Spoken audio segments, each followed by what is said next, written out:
지금 홍콩에 충격적인 일이 벌어졌습니다. 홍콩의 한 작은 서점에서 시작된 한글 혁명이 도시 전체로 번지고 있다고 합니다. 중국어를 거부하는 시민들이 늘자 중국 정부는 이를 규제하고 나섰다고 합니다. 도대체 홍콩에서는 무슨 일이 벌어진 것일까요? 왜 홍콩의 시민들은 몰래 한글을 익히고 있을까요?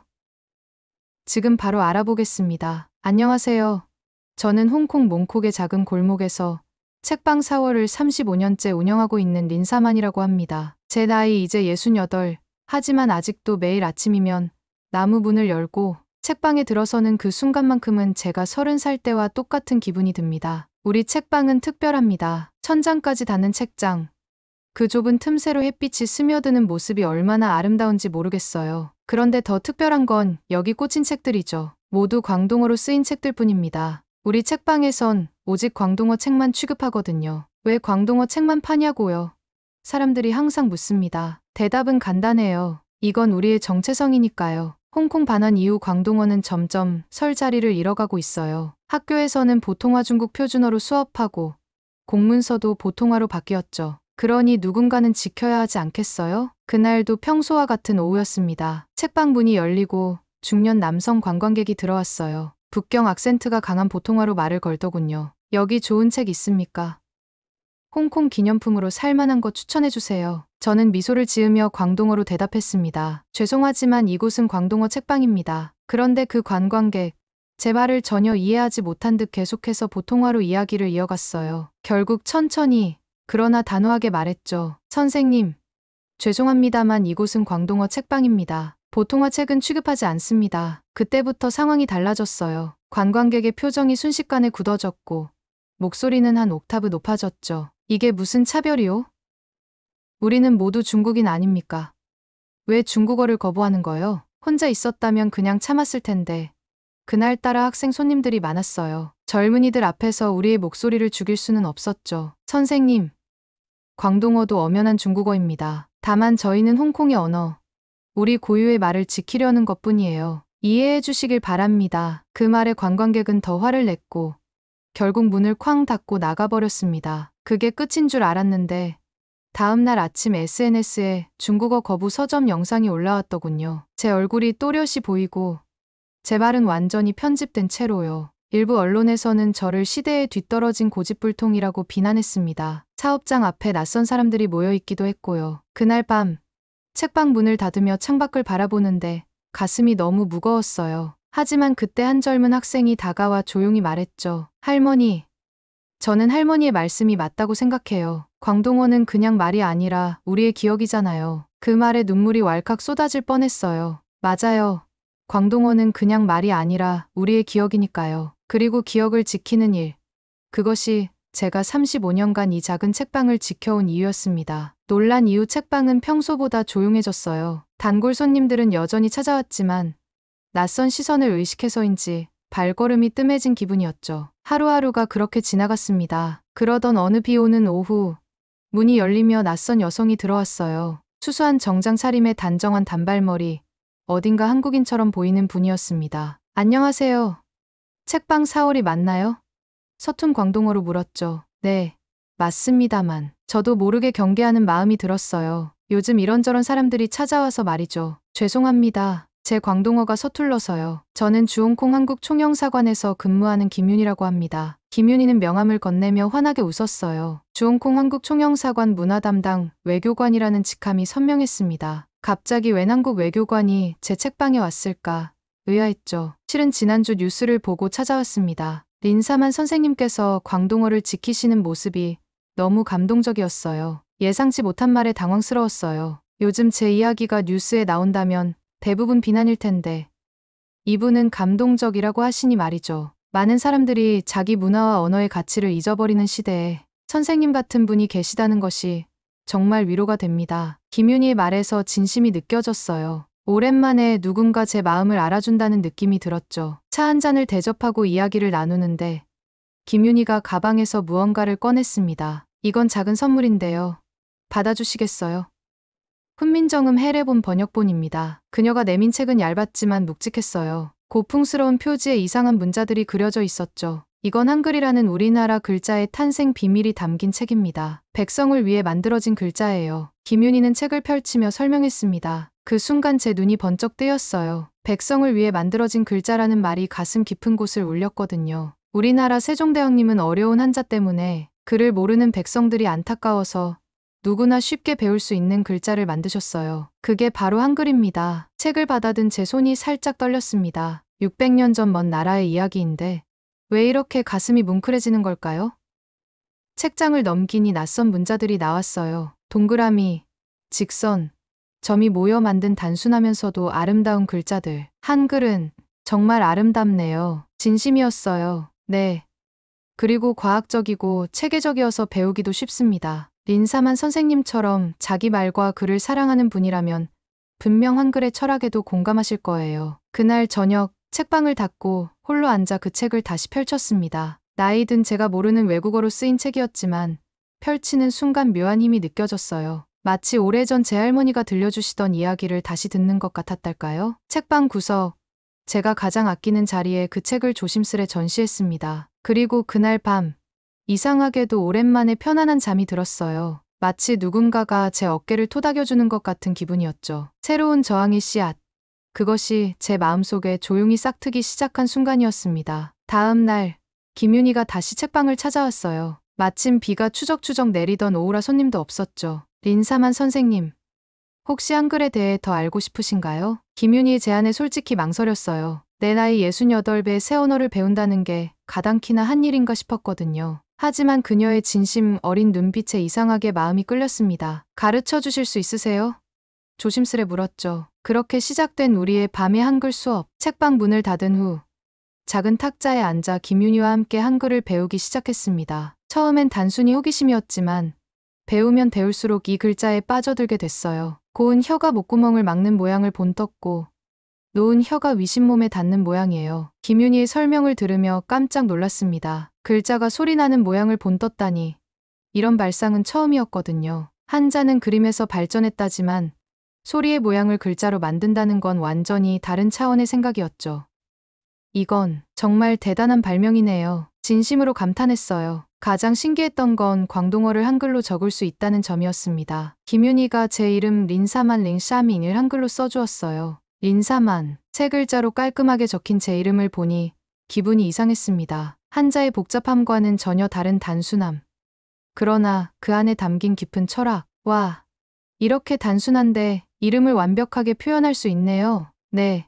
한글은 어떤 언어의 소리도 거의 다 표현할 수 있어요. 그래서 언어학자들도 한글을 세계에서 가장 과학적인 문자라고 칭찬하죠. 매일 밤 1시간씩 우리의 한글 공부는 계속되었습니다. 놀랍게도 단 이틀 만에 모든 자음과 모음을 익혔고 일주일이 지나자 간단한 단어를 읽고 쓸 수 있게 되었어요. 68년 인생에서 이렇게 빨리 배운 것은 처음이었습니다. 글자가 이렇게 쉬운데도 철학이 있다니 감탄이 절로 나왔어요. 하루는 김윤희가 중요한 이야기를 해주었습니다. 린사만 선생님, 한글은 지식의 독점을 깨기 위해 만들어졌어요. 당시 한자를 아는 양반들만 책을 읽고 쓸 수 있었거든요. 세종대왕은 모든 백성이 쉽게 글을 배워 지식에 접근할 수 있게 하고 싶으셨죠. 그 말을 듣는 순간 제 가슴이 쿵하고 울렸습니다. 지식의 독점을 깨다니 그 시대에 그런 생각을 했다는 게 믿기지 않았어요. 더구나 왕이 권력자가 스스로 지식의 벽을 허물려 했다니. 그럼 한글은 일종의 혁명이었군요. 제 목소리가 떨렸습니다.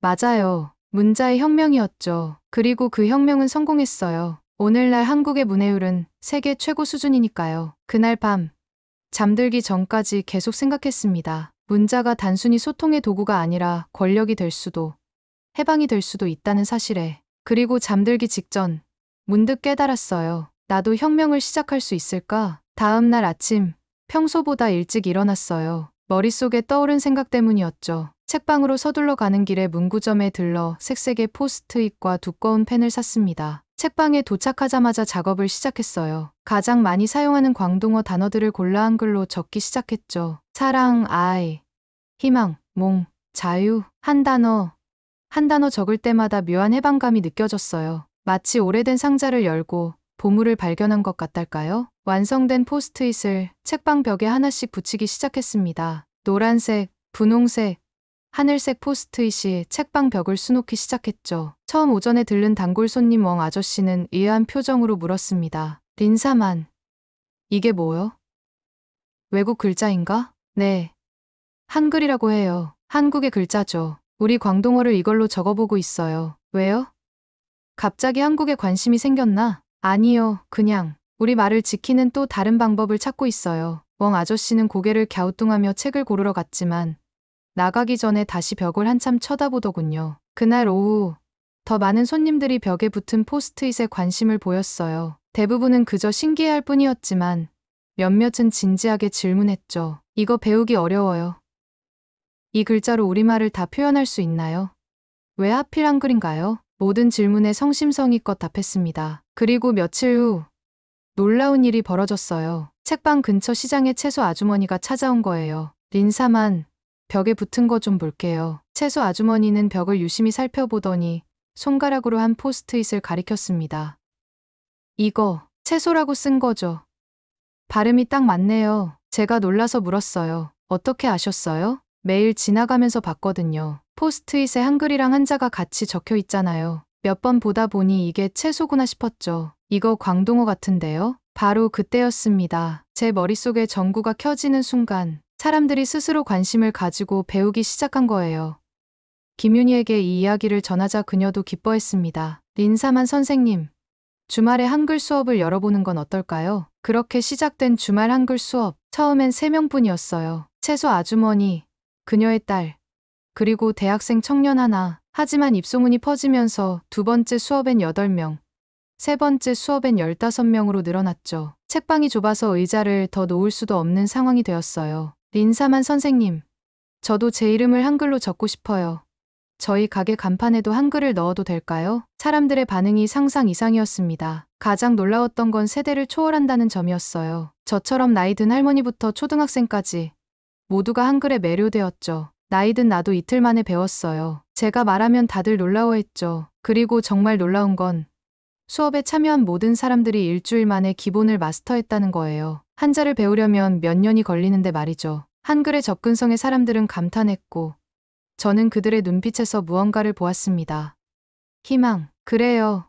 그건 희망이었어요. 책방벽에 붙어있던 포스트잇들은 점점 늘어나 이제는 천장까지 닿았습니다. 마치 다양한 색의 꽃이 피어난 것 같았죠. 그리고 그 꽃들 사이로 새로운 이야기가 싹트기 시작했습니다. 우리의 언어, 우리의 목소리를 지키는 새로운 방법이 바로 여기, 이 작은 책방에서 시작되고 있었어요. 한글 수업이 시작된 지 한 달쯤 지났을 때의 일이에요. 책방 맞은편에 있는 몽코 커피의 젊은 주인 아키가 찾아왔습니다. 평소 인사만 하던 사이였는데 그날은 뭔가 진지한 표정이었죠. 린사만 아주머니, 부탁이 있어요. 아키는 조심스럽게 말을 꺼냈어요. 저희 카페 메뉴판에 한글을 넣고 싶은데 도와주실 수 있을까요? 처음엔 그냥 호기심에서 시작한 일인 줄 알았는데 아키의 설명을 들으니 달랐습니다. 요즘 한국 관광객들이 많이 오는데 메뉴를 설명하기가 힘들어요. 영어도 통하지 않는 경우가 많거든요. 그런데 며칠 전 한 한국 손님이 우리 책방 벽에 붙은 한글을 보고 너무 좋아하더라고요. 집 같은 느낌이 든다고 하셨어요. 아키의 말을 듣는 순간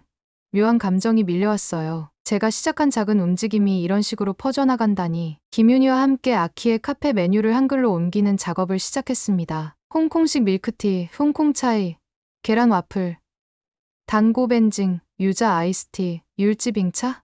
메뉴를 한글로 적으면서 문득 깨달았어요. 이건 단순히 언어를 바꾸는 게 아니라 문화를 연결하는 일이구나. 아키의 카페에 새 메뉴판이 걸리자 신기한 일이 벌어졌습니다. 한국 관광객들이 몰려들기 시작했어요. 자기 글자로 적힌 광동어 메뉴에 그들은 환호했죠. 와, 이거 정말 신기해요. 발음이 정확히 적혀 있어서 주문하기 쉬워요. 더 놀라운 건 그들이 단순히 주문만 하는 게 아니라 광동어 발음을 배우려고 했다는 거예요. 한글로 적힌 광동어를 보며 따라 읽고 실제로 주문할 때 광동어로 시도하는 모습이 감동적이었습니다. 그 소식을 들은 주변 상점들도 하나둘 찾아오기 시작했어요. 우리 떡집 간판에도 한글을 넣어주세요. 의류 가게인데 할인 안내문을 한글로도 써주세요. 처음엔 단순히 관광객을 위한 것이라고 생각했지만 점점 더 깊은 의미를 깨닫게 되었어요. 어느 날 저녁, 김윤희와 차를 마시며 이야기를 나눴죠. 린사만 선생님, 이제 깨달으셨죠? 이건 단순한 언어놀이가 아니라 문화의 다리를 놓는 일이에요. 김윤희의 말에 깊이 공감했습니다. 맞아요. 우리는 다리를 놓고 있었어요. 한국과 홍콩 사이, 과거와 현재 사이, 그리고 가장 중요하게는 사람과 사람 사이의 다리를. 그날 밤 책방에 홀로 남아 벽에 붙은 포스트잇들을 바라보았습니다. 광동어 단어들이 한글로 표현되어 있는 모습이 갑자기 새롭게 보였어요. 제 모국어가 다른 문자로도 완벽히 기록될 수 있다는 사실에 묘한 감격이 밀려왔습니다. 마치 우리말이 새로운 옷을 입은 것 같았어요. 그 옷이 어색하기는커녕 오히려 더 빛나 보였죠. 그리고 그 순간 깨달았습니다. 언어를 지키는 방법은 그것을 박물관에 가두는 게 아니라 새로운 방식으로 살아 숨쉬게 하는 것이라고. 문득 창밖을 보니 몽콕의 밤거리가 네온사인으로 반짝이고 있었어요. 그 불빛처럼 우리의 한글 프로젝트도 이 도시의 어둠 속에서 작은 빛이 되어가고 있었습니다. 그렇게 평화롭게 진행되던 우리의 작은 한글 혁명이 위기를 맞게 된 건 2달이 지났을 무렵이었어요. 어느 월요일 아침 책방 문을 열려는데 낯선 공문이 문에 붙어 있었습니다. 읽어보니 불법 광고물 부착 관련 경고장이었어요. 책방 안팎에 붙인 한글 포스트잇을 모두 제거하라는 내용이었죠. 이게 무슨... 황당했어요. 그날 오후 정부 관계자로 보이는 2 남성이 책방을 찾아왔습니다. 그들은 공손했지만 단호했어요. 린 여사님, 규정상 허가받지 않은 외국어 표기는 상업 공간에 게시할 수 없습니다. 48시간 내로 모두 제거해주세요. 제 항의는 소용없었어요. 그들은 규정과 법을 반복할 뿐이었죠. 김윤희에게 연락했지만 그녀도 난처한 표정을 지었습니다. 법적으로는 그들 말이 맞아요. 하지만 이상해요. 여기저기 영어 간판은 넘쳐나는데 왜 한글만? 이틀 뒤 울며 겨자 먹기로 모든 포스트잇을 떼어냈습니다. 수업에 참여하던 사람들도 실망했지만 우리는 책방 안에서만이라도 한글 수업을 계속하기로 했어요. 그런데 그것도 오래가지 못했습니다. 다음 주 세무서에서 특별 세무조사라며 방문했어요. 35년간 성실히 세금을 내왔는데도 갑자기 지난 5년치 장부를 모두 검토하겠다고 했죠. 게다가 김윤희에게는 더 충격적인 소식이 왔어요. 린사만 선생님,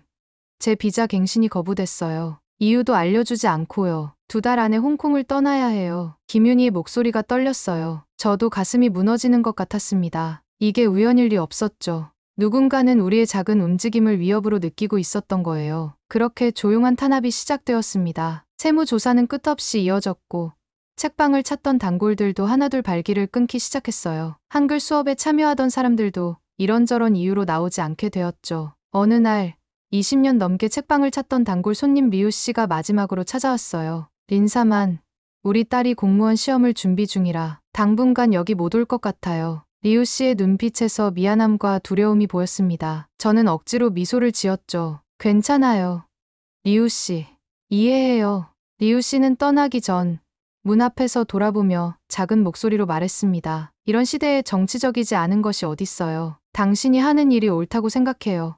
하지만 그 말을 끝내지 못하고 리우 씨는 서둘러 나갔어요. 책방에 혼자 남아 오래된 책장을 매만지며 생각했습니다. 이런 시대에 정치적이지 않은 것이 어딨어요. 정말 그럴지도 모르겠어요. 그저 우리 말을 지키고 싶었을 뿐인데 어느새 그것은 정치적인 행위가 되어버렸습니다. 1달이 지나자 책방은 거의 텅 비었어요. 김윤희도 곧 떠나야 했고 한글 수업은 자연스레 중단됐죠. 수요일 밤 비가 추적추적 내리는데 혼자 책방에 앉아 마지막 손님이 언제 왔더라 생각하고 있었어요. 사흘 전이었나, 일주일 전이었나. 그때 문이 열리고 누군가 들어왔습니다. 비에 흠뻑 젖은 노년의 남성이었어요. 처음 보는 얼굴이었지만 그 깊은 눈빛은 왠지 친숙했습니다. 린사만 여사님 맞으신가요?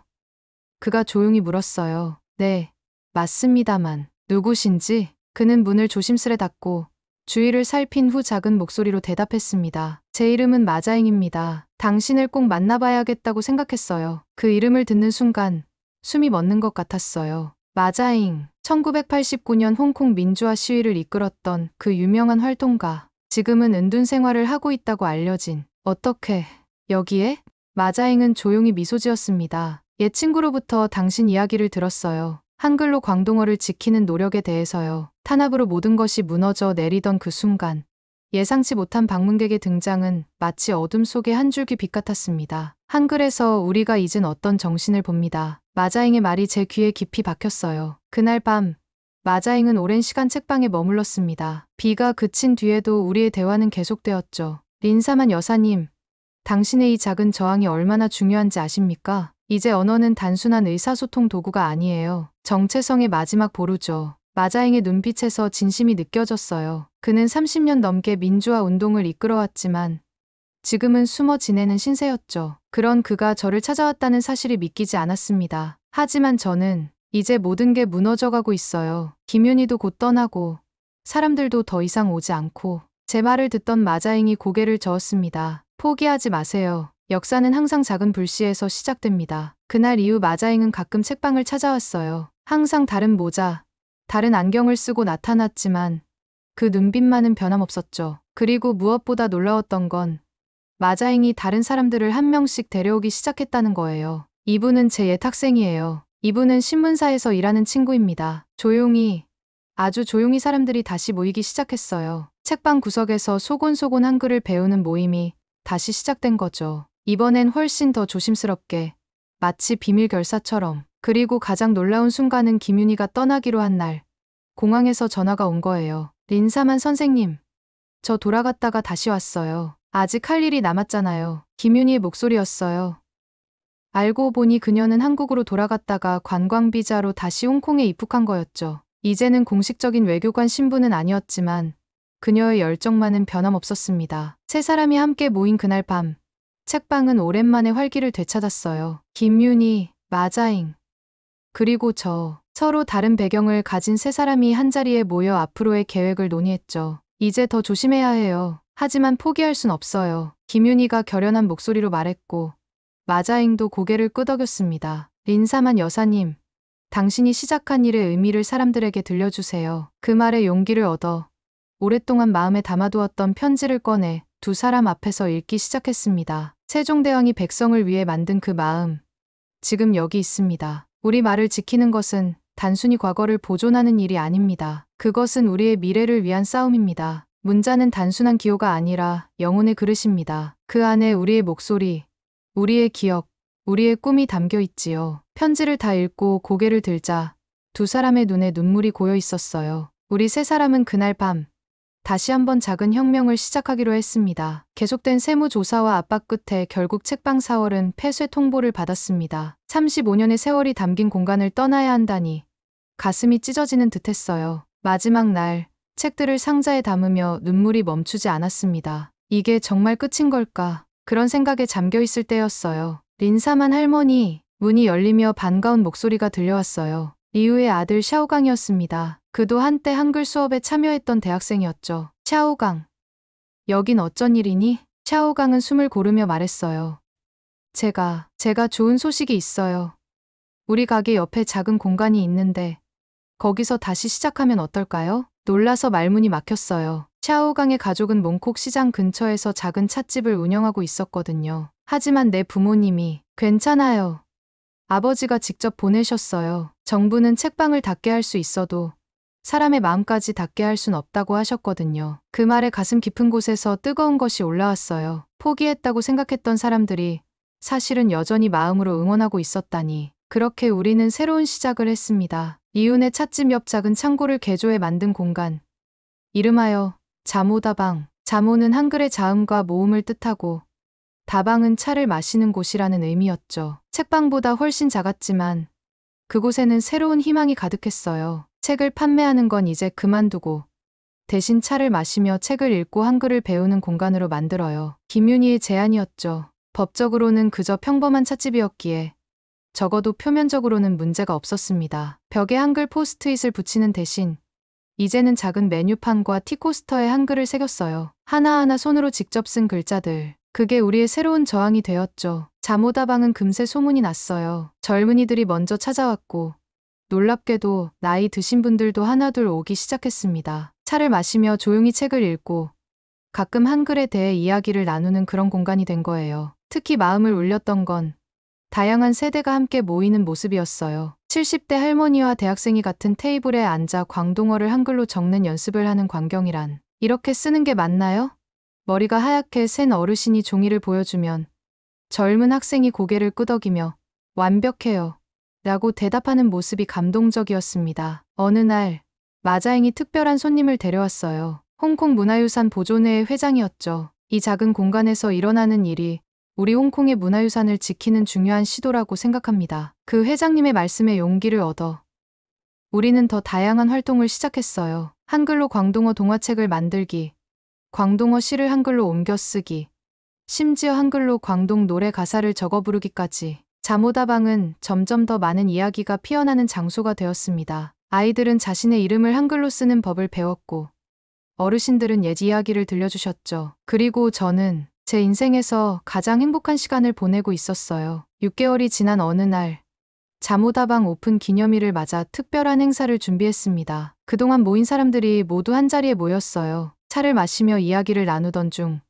마자잉이 조용히 제안했습니다. 린사만 여사님, 벽에 특별한 문구를 하나 써보는 건 어떨까요? 모두의 시선이 저에게 향했고 저는 천천히 일어나 준비해둔 종이를 펼쳤습니다. 그리고 정성스레 한글로 적은 문장을 읽어 내려갔죠. 한글은 잊힌 사람들의 목소리를 다시 깨우는 문입니다. 그 문장을 한글과 광동어로 적어 자모다방의 가장 눈에 띄는 벽에 붙였어요. 그 순간 박수 소리가 터져 나왔고 저는 문득 깨달았습니다. 우리는 단순히 언어를 배우는 게 아니라 서로의 이야기를 듣고 나누는 법을 배우고 있는 거였어요. 한글이라는 창을 통해 우리는 다시 우리 자신의 목소리를 찾아가고 있었던 거죠. 지금도 매일 아침 자모다방의 문을 열며 생각합니다. 세종대왕이 600년 전에 백성을 위해 만든 그 마음이 이렇게 먼 홍콩의 작은 다방에서 새로운 생명을 얻다니. 세상에는 정말 놀라운 기적이 있다고 말이죠. 여러분, 오늘 들려드린 홍콩의 작은 서점에서 피어난 한글의 기적 이야기는 어떠셨나요? 우리 한글이 멀리 홍콩에서도 사람들의 마음을 이어주는 다리가 될 수 있다는 이 이야기가 여러분에게도 작은 감동으로 다가갔으면 좋겠습니다. 이 영상이 마음에 드셨다면 좋아요와 구독 부탁드립니다. 그리고 혹시 여러분이 경험한 한글의 힘이나 해외에서 만난 한글 이야기가 있다면 댓글로 남겨주세요. 여러분의 이야기도 정말 듣고 싶습니다. 다음 이야기로 또 찾아뵙겠습니다. 감사합니다.